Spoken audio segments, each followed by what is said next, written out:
श्री राधा कृष्ण के चरणारविंदों में शतकोटि नमन। मित्रों को, जिज्ञासुओं को, धर्म प्रेमियों को, ज्योतिष विज्ञान प्रेमियों को हर हर महादेव बम बम भोले नमः शिवाय। मित्रों, आज कमेंट दिवस है। पहला कमेंट सुस्मित का है। सुस्मित ने लिखा है, प्रणाम गुरुदेव, बम बम भोले नमः शिवाय, जय गौ माता की। आगे लिखते हैं, हम जप करने के जहाँ आसन लगाते थे वहां मच्छरों से अस्त व्यस्त हो जाते थे, इसीलिए ध्यान भंग हो जा रहा था। हम आसन को शयन कक्ष में ले जाना चाहते हैं, वहां हम अकेले सोते हैं, क्या ये उचित है? यदि कोई शवासन लेटकर जप करें और करते हुए नींद आ गई, सुबह उठें तो रात भर जप का फल मिलेगा? कृपया मार्गदर्शन करें, इससे क्या सही है क्या नहीं। सुस्मित, आप अपने कक्ष में अकेले विश्राम करते हैं। यदि आप उसमें आसन लगाते हैं तो कोई प्रॉब्लम नहीं है, कोई समस्या नहीं है, लगा सकते हैं।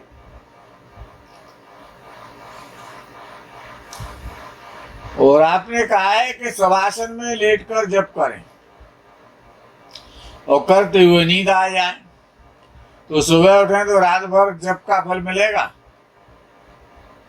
और सोने के बाद जप कौन करेगा? भाई, आप जप करते हुए जब सो जाएंगे तो जप कौन करेगा? आप तो सो चुके हैं।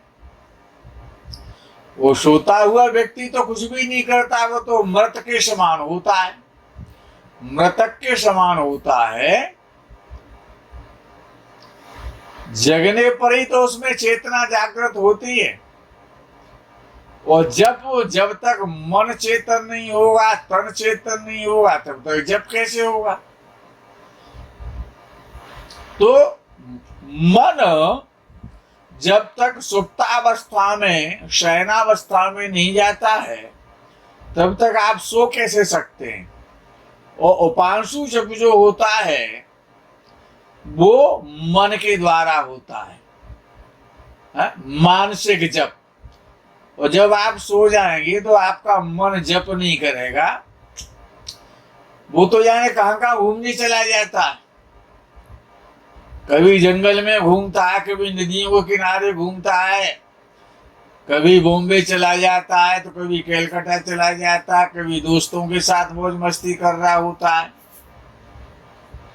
तो इसीलिए सोने के बाद जप का कोई फल नहीं मिलेगा। जितने समय जप करेंगे उसी का फल मिलेगा। नमस्कार। आगे प्रवीण कुमार वर्मा जी ने हर हर महादेव बम बम भोले नमः शिवाय लिख करके भेजा है। वर्मा जी सदा चिरायु हूँ, दीर्घायु हूँ, चिरजीवी हूँ।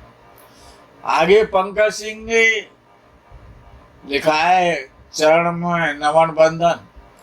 पंकज सिंह जी, आप सदा दीर्घायु हूँ, प्रसन्न रहें, बहुत आशीर्वाद आपके लिए। देवव्रत पांडे ने लिखा है, राधे राधे गुरु जी, राधा रानी आप पर कृपा करें।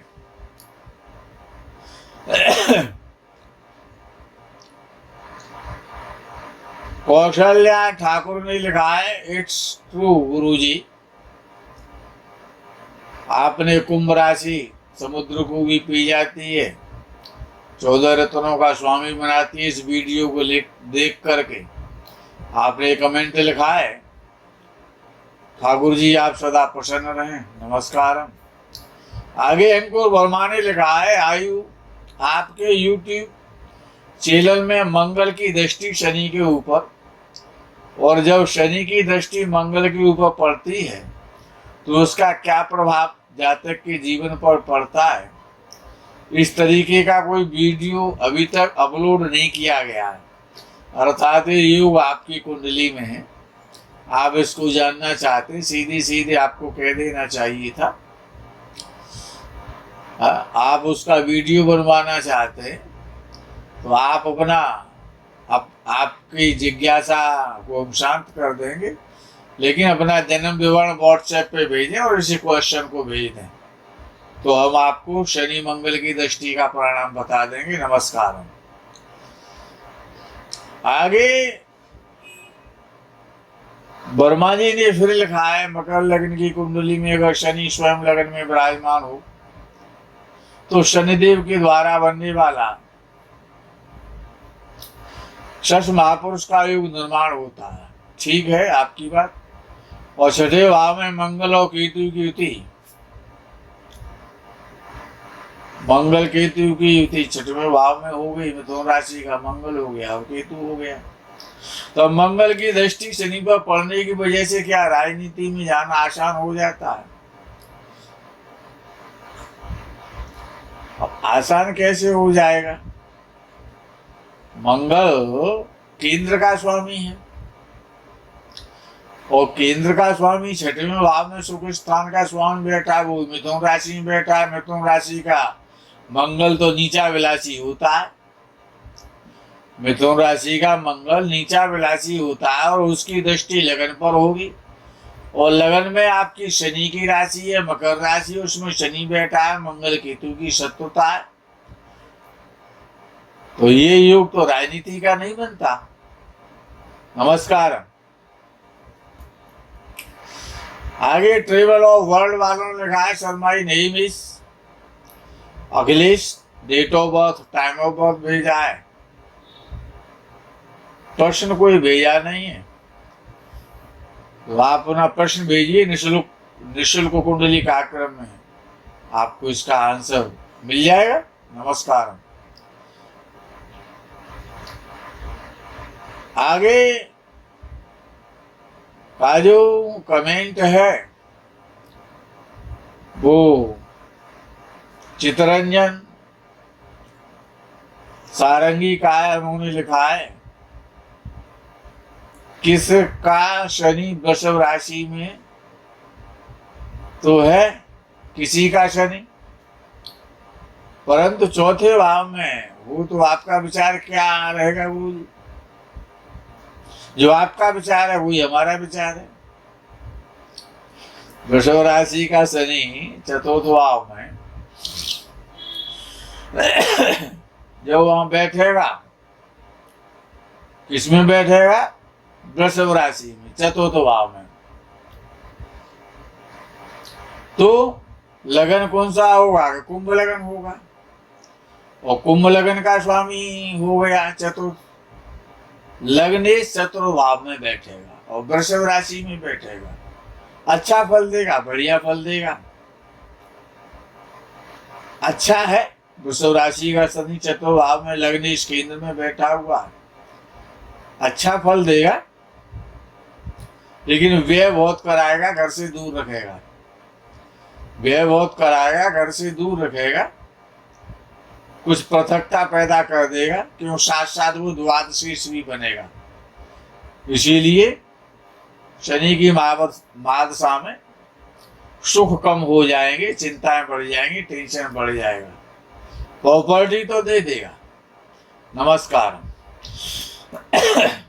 आगे देवेंद्र तंवर ने लिखा है, किशोर जी यू आर ब्रिलियंट। कुंभ राशि 2020 में शनि की 7.5 वाला ये आपने वीडियो देखा है।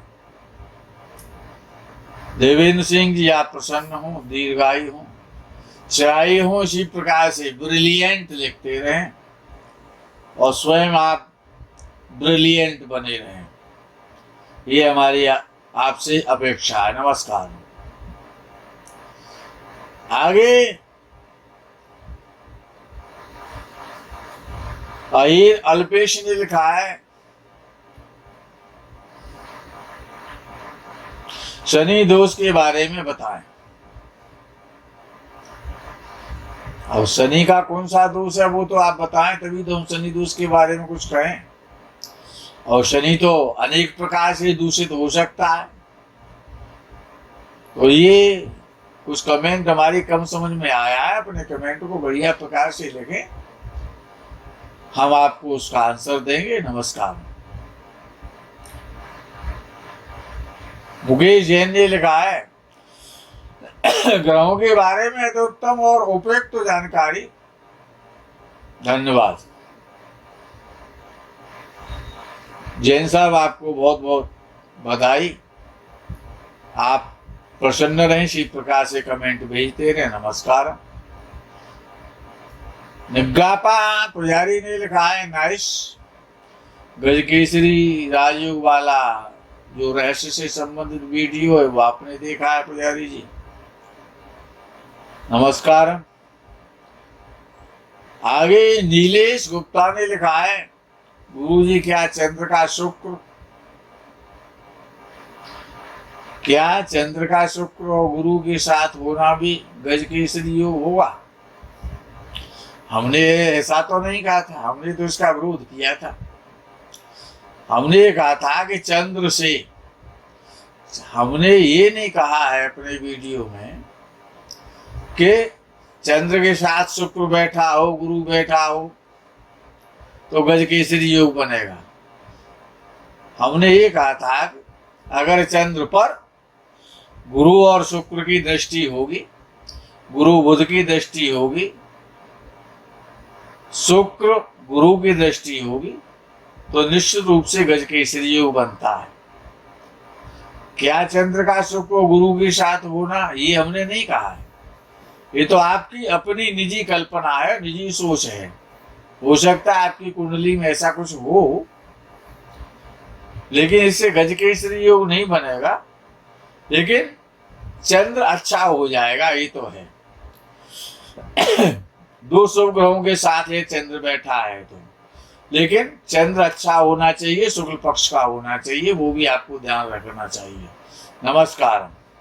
दिनकर दायमा ने लिखा है, बहुत सुंदर समझाया गुरुजी, धन्यवाद। मेरी कुंडली में भी शुक्र गुरु बुध की दृष्टि चंद्र पर है। अगर है तो गजकेसरी योग है, और गजकेसरी योग है तो जैसा गजकेसरी योग होता है, इनमें से जब भी चंद्र की जब भी दशा आएगी, क्यों वो चंद्र ही तो कार्य करता है उसमें, क्यों चंद्र मजबूत हो जाता है। चंद्र मजबूत हो जाता है तो चंद्र के जो फल होते हैं, चंद्र से संबंधित जो भी पदार्थ होते हैं, व्यापार होते हैं, मन होता है, शिक्षा होती है, ये सारी चीजें चंद्र से संबंधित जितनी भी चीजें हैं वो सभी अच्छी हो जाती है, सुदृढ़ हो जाती है, मजबूत हो जाती है। और चंद्र स्वयं संपत्ति का कारक है, लक्ष्मी का भाई है, समुद्र का पुत्र है। इसीलिए चंद्र का हो, आप किसी की कुंडली में चंद्र अच्छा नहीं है तो वो व्यक्ति धनवान नहीं हो पाता है। जिनका चंद्र जितना अच्छा होता है वो उतने अधिक धनी देखे जाते हैं। नमस्कार।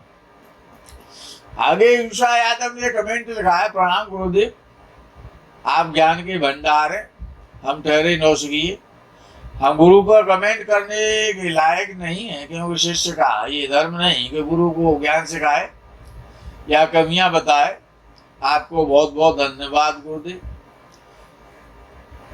उषा जी, आप सदा चिरजीवी हों, दीर्घायु हों, प्रसन्न रहें। नमस्कार। आगे राजेश ओबेराय ने कमेंट लिखा है, पायलागू गुरुजी और विशाल कृष्णा जी को नमन। ऐसा प्रतीत होता है कि सात्विक और सत्कर्मी मनुष्य बुढ़ापे में आपकी भांति ज्ञान के अखंड सागर बन जाते हैं, और कुकर्म और अधर्म करने वाला मनुष्य प्रायः बुढ़ापे में सठिया जाता है। अति सुंदर व ज्ञानवर्ध वीडियो है, कोटि कोटि धन्यवाद। बम बम बोले नमः शिवाय। राजेश जी, आप सदा चिरजीवी हों, दीर्घायु हों। इसी प्रकार से ज्ञानमय, सुंदर और श्रेष्ठ कमेंट आप हमेशा लिखते रहे। ऐसा हमने तो ये सोचा था कि आप अब तो हमको भूल चुके हैं, या हो सकता है कि आपने हमको डिलीट कर दिया हो। बहुत दिन बाद आपका कमेंट आया है, आपका बहुत बहुत स्वागत। नमस्कार। आगे ऋषि अग्रवाल ने लिखा है, जय श्री महाकाल, प्रणाम गुरु जी। पिछले कमेंट में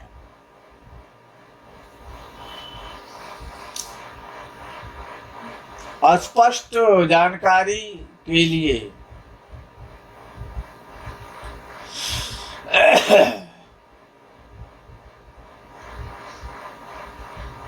क्षमा प्रार्थी हूं।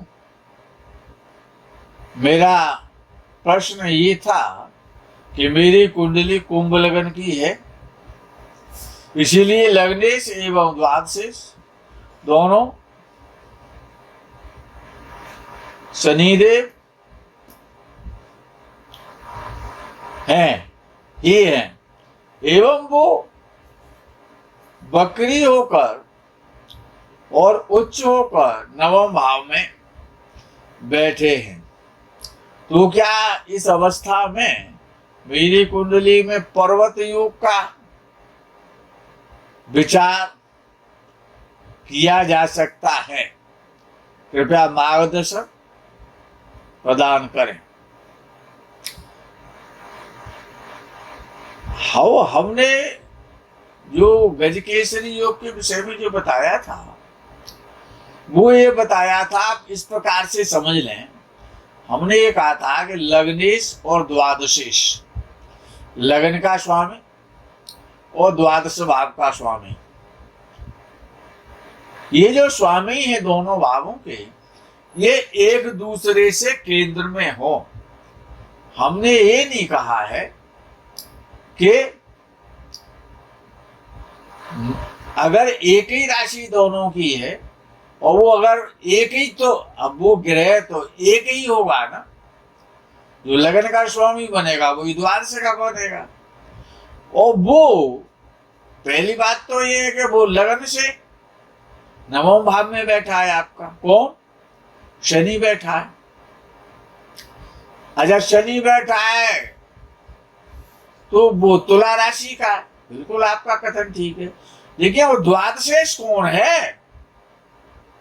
द्वादशेश भी तो शनि है। तो इसीलिए या तो योग ये नहीं बनेगा। हमने ये कहा है कि जैसे लगन का स्वामी और चतुर्थ भाव में बैठा हो, लग्नेश चतुर्थ भाव में बैठ जाए और द्वादश भाव का स्वामी सप्तम भाव में बैठ जाए। अब हमारी बात समझ रहे हैं आप कि द्वादश भाव का स्वामी सप्तम भाव में बैठ जाए और लगन का स्वामी चतुर्थ भाव में बैठ जाए लगन से, और सप्तम भाव जो केंद्र है जो लगन का, उसमें द्वादश भाव का स्वामी बैठ जाए, तो एक दूसरे से वो केंद्र में हो जाएंगे।